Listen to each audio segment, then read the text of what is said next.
band back in the day called the Misfits, and a guy called Bobby Steele who was in that band. Well, the Misfits have gone through a lot of changes. Bobby Steele had his band called the Undead. He still has that band, and he's married to a lady named Diana Steele, and they are both in the Undead. Well, guess what? Bobby Steele and Diana Steele are both on the line right now. Let's see if we can get them in. Let's go ahead and grab the pot and turn it up. Hello, Mr. and Mrs. Steele. How are you this evening? Hey, how you doing? Okay, doing okay. Good. So you guys are in New Jersey. What part of New Jersey are you in? Bergen County, up by the George Washington Bridge. Oh, okay. You've been there your whole life, pretty much, in the East Coast, right? Yeah. Nice. Bobby, I noticed you and Diana have been married since, 2014, I believe? Oh, we've been married, for a long time. Yeah, I was looking at some of your stuff on Facebook, and you've got some amazing photos on there, that's for sure, man. Thanks. I use that as my photo album. Yeah, that's like, Nice, man. Just because a lot of people that are listening are some younger folks, they might not know a lot of music history. So just quickly, we'll kind of want to know exactly about how the Undead started. Was that back in the late 70s? Yeah, it was. Well, actually, it was late 1980 that we started the Undead, and the first gig was in January of '81. Okay. And, we were noticing the list of music that you've actually contributed to the Misfits catalog, and it's just, the stuff you've done with the Misfits is amazing. And for the folks that don't know, man, Bobby has written a lot of the really good stuff. As a matter of fact, you and Glenn Danzig got arrested in England, and while you were in jail there, that's when you guys started writing London Dungeon, correct? Yeah, that was, I just kind of suggested the title. Glenn wrote all the songs. Wow. Good title. London Dungeon. Well, they got arrested for disturbing the peace. What exactly did you guys do at that incident? Oh, that's old history. We've gone over that so much. People that, anybody that's interested already knows those stories. So let's just move on to today. Okay, cool. Well, I know that you guys are still performing with the Undead, and you're doing other stuff as well. How often does the Undead play out, man? As often as we can. Yeah? Yes, we're pretty much a self-contained thing here as far as, booking ourselves right now. So as we make contacts and, there's places that, that we can connect with and stuff, we're getting out there playing. Right now, I think we're playing almost 4 times a month. Yeah, a couple times a month right now. We're trying to build it back up so we can get back out on the road. Wow. So do you guys come out to the West Coast often at all? We'd like to, but we haven't been out there in a long time.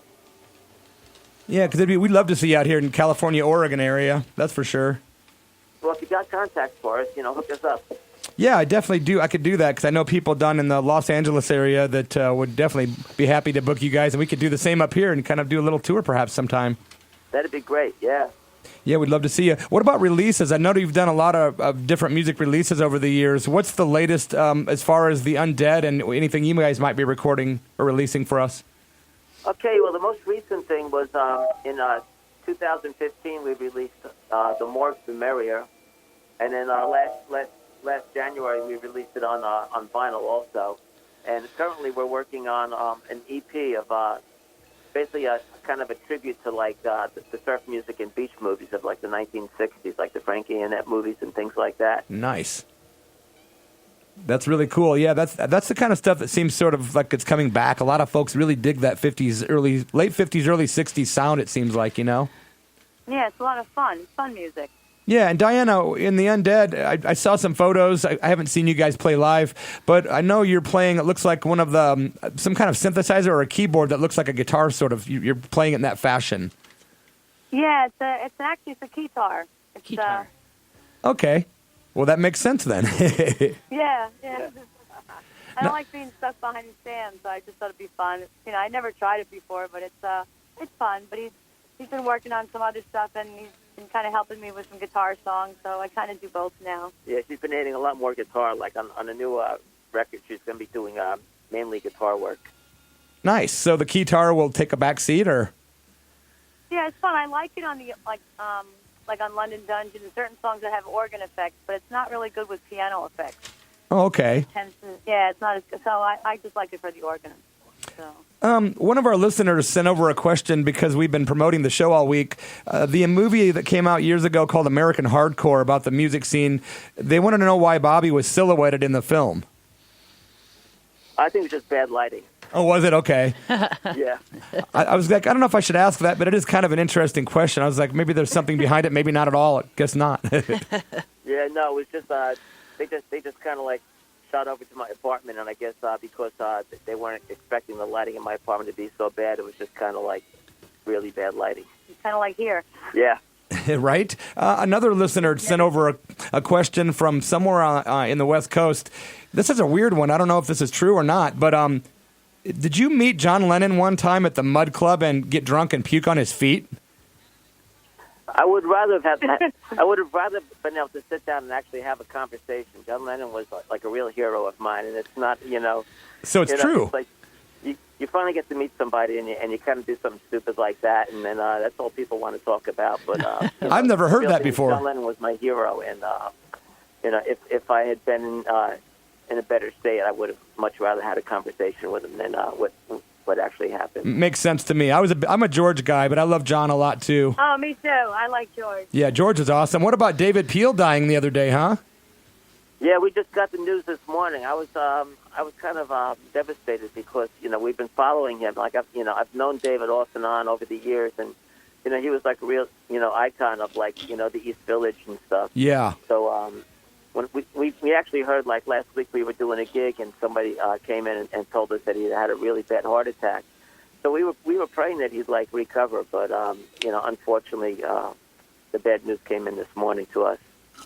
Wow, so you heard it really late. Yeah, I was kind of shocked when I heard it, but at the same time, it was like nice to see that David had such a long career and he'd done so much, and I've always been a fan of his as well. So, yeah, I just thought I'd bring it up because you guys are all East Coast. I knew that you had to have known him. Yeah, he was a real nice guy.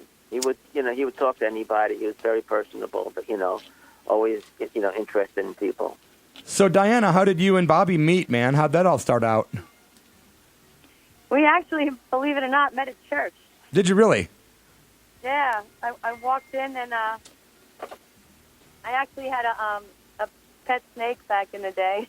Nice. And I had him in my pot in a little purse thing, and I walked in and we were like talking for a little bit, and I said, you might want to see this. I know what you're like, and I don't know. It was just we just hit it off from the get go. Yeah, that was kind of like it was like two little kids. Yeah, like two little kids. Hey. It's usually the boy like showing the girl a snake. Yeah. Perfect couple, man. Yeah, that's awesome. The photos of you guys, you look like the perfect match. Honestly, it's really cool. Somebody thought we were related. Yeah. And that's a whole nother TV show. No. Have you ever put a book out, Bobby? Have you written anything like that, like a book? No. Comic book. Yeah, we're working on a comic book. That's about it. Are you really? Yeah. Or cartoon. Yeah, we've been working on like a comic book idea. We're also in discussion over an animated series. So we've actually got this guy Bill Galvin working on like developing the characters. He's the artist that like does like the Archie comics and oh wow, Scooby-Doo, and he's done Simpsons comic books.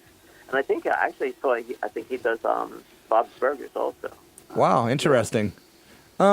Just a random question that I have to ask just because I'm curious. Who influenced you on guitar, Bobby? Do you have any influences that kind of got you started? Well, I guess my first influence would have been seeing the Beatles on TV. Yeah, Ed Sullivan. Yeah. Then from there, I guess of course George Harrison's lead guitar work was a big thing for me. Then Jimi Hendrix was actually a big influence, and Johnny Thunders. Yeah, we were watching the Johnny Thunders documentary called Born to Lose just a couple of hours ago, actually. Kind of tragic, Yeah, very tragic. Like, it's just sad, yeah. But what a just amazing guitar player, man. I love Johnny Thunders as well, man. How can folks get a hold of you guys? Like, is there somewhere you want to direct people? Would it be your Facebook, or do you have a website? Oh, we got both. We got Facebook, and you can find us on Facebook, and we've also got the website, theundead.com. Both places, we're pretty easily accessible. Cool. Yeah, I really appreciate you taking the time to come on the show tonight. We've been longtime fans. I saw you in the late 90s in Bloomington Normal, Illinois at a club called The Gallery, I think it was. Wow, that would have been the early 90s, I guess. You're right. Yeah, it's been a minute, man. But yeah, thanks for taking the time. We don't do real long interviews, but we like to feature the folks that that we're actually fans of. You know, we are fans of you. So thanks, Bobby and Diana. We appreciate it, man.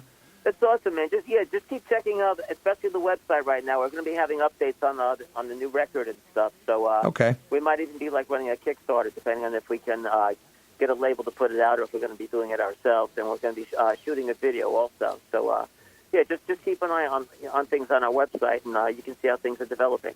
Yeah, and we'll send you some info too about some West Coast promoters or whatever too. That'd be awesome. It'd be great to have the Undead on the West Coast. That'd be for sure. It'd be great for us, too. Okay, we'll talk. We got friends in Portland and Los Angeles. We'll send that your way. In the meantime, best of luck to both of you. All right. Thanks a lot. Thanks for having us. Yeah, thank you so much, Diana and Bobby Steele. Cheers. Thanks, guys. All right, take it easy. Thanks a lot. All right, bye-bye. Bye.